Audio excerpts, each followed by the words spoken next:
হ্যাঁ যাই হোক খেয়ে দেখি একদম নরম আর দারুণ। ও এটা মানে ছোট মিতালি একটা সারপ্রাইজ রান্না করেছে।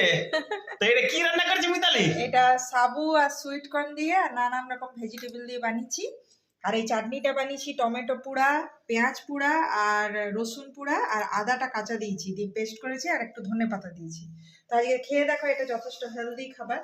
টিফিন বানিয়েছে আর আমাকে সারপ্রাইজ করে বলছে আজকে তোমাকে কিছু দেখতে হবে না, বানানোর প্রসেস দেখতে হবে না, শুধু খেয়ে বলো কেমন হয়েছে। এটা খুবই ইজি প্রসেস আর কি। ওই জন্য ইজি প্রসেসের জন্য সাবু আর সুইট কর্ন দিয়ে আর নানান রকম ভেজিটেবল দিয়ে বানিয়েছি।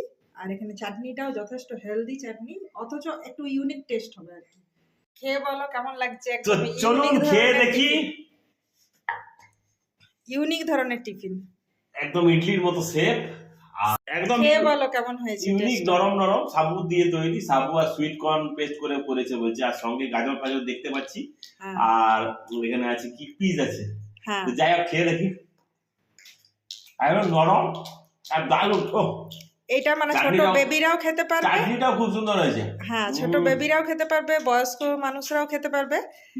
আর চাটনিটা বাদ দিয়ে এটা পুরোটাই কিন্তু ভেজ, মিলিয়ে যাচ্ছে পুরো। হ্যাঁ মুখে মিলিয়ে যাবে, মানে খেতে একটু কষ্ট হবে না। অসম্ভব সুন্দর বন্ধুরা, ভালো লাগছে, একটা ইউনিক ধরনের টিফিন বানালাম। একদম একদম একদম। তো আপনারাও ফ্যামিলির সাথে এইভাবে এনজয় করতে থাকুন, গরম গরম দারুণ, একদম হেলদি।